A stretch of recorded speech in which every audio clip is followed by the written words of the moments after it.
Pero kailangan pa rin nilang magpatuloy sa pagbaba ng bundok.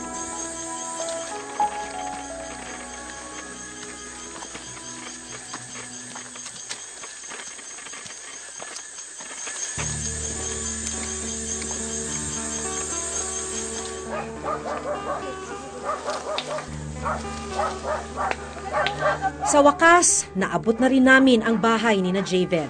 Dito nila ibabagsak ang mga sako ng uling para dalhin ng habal-habal pababa sa bayan. Dito ko naabutan ang nanay ni Javen na si Aling Vilma. Pero pag siya po nandun, tapos nagbubuhat, nag-aalala ka. Siyempre po kasi, baka mamaya, hindi natin masabi, madulas o mabarog ang ulo. Pag pinagbabawalan mo, na hindi nagmamaktol. Pag nakikita niya po siyang dumarating ng bahay, anong pakiramdam? Parang ako rin ang nahihirapan kasi pagod na pagod. Porsigido talaga siya, kanina pa siyang umaga na andoon.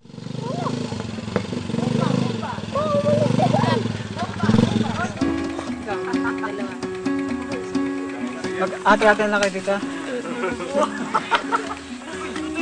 Tubigan nito. 115 pesos ang benta sa isang sako ng uling, 25 pesos ang napupunta sa kanila bilang taga-awis o taga-buhat pababa ng bundok. Hati tayo dito sa... Bahagi nito, pambili ng pagkain. Pero ang ilang barya, iniipon nila para may panggastos sa darating na pasukan.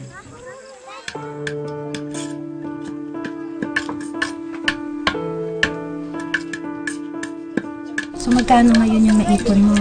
Bilangin na natin. 4, 5, 11. Nagigid na ng 11 pesos yung pera mo. Bakit importante sa'yo to? para po makabili ng gamit. Gamit para saan? Sa eskwelahan po. Tumigil ka na sa pag-aaral. Bakit ka tumigil? Nagkasakit po ako, tsaka po walang pumasahe po. Dahil walang pamasahe, tumigil ka muna. Bakit importante sa'yo mag-aral? Para po magkatrabaho. Honor student ka daw nun? First po. First honor? Opo. Anong subject ka pinakamagaling? Mathematics po. Sa math. Pangarap mo? Architect. Tapos, anong gamit yung kailangan mo para makabalik ka na sa eskwela? Notebook po. Ang magkapatid na sina Marvin at Bonbon, hindi rin nawawalan ng pag-asa na maaabot ang kanilang mga pangarap. Kanina tinanong ko si Joven kung anong pangarap niya. Ikaw? Mandalo pa. Ikaw, Marvin? Naging doktor po. Talaga? Pagka iniisip ninyo, maaabot niyo ba yung pangarap niyo? Opo.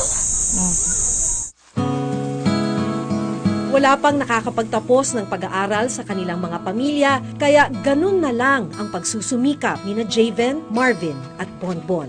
Kasi po pag nakapagtapos po, makakapag-aral, makakapagtrabaho na po ako ng maayos at makakabili na po ako ng mga pagkain po.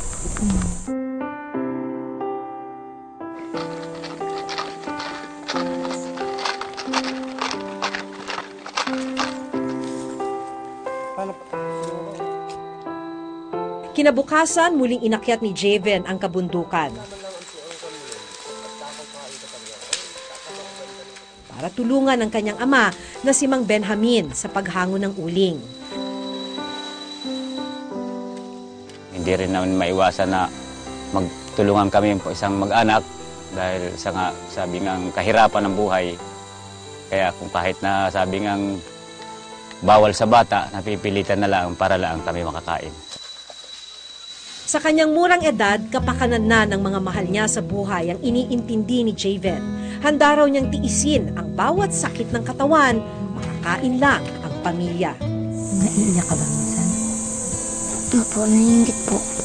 Kanino ka naiingit? Sa mga bata po. Nakakapasok. Ano inisip mo pag nakikita mo sila pumapasok? Sana din po ako kasama nila.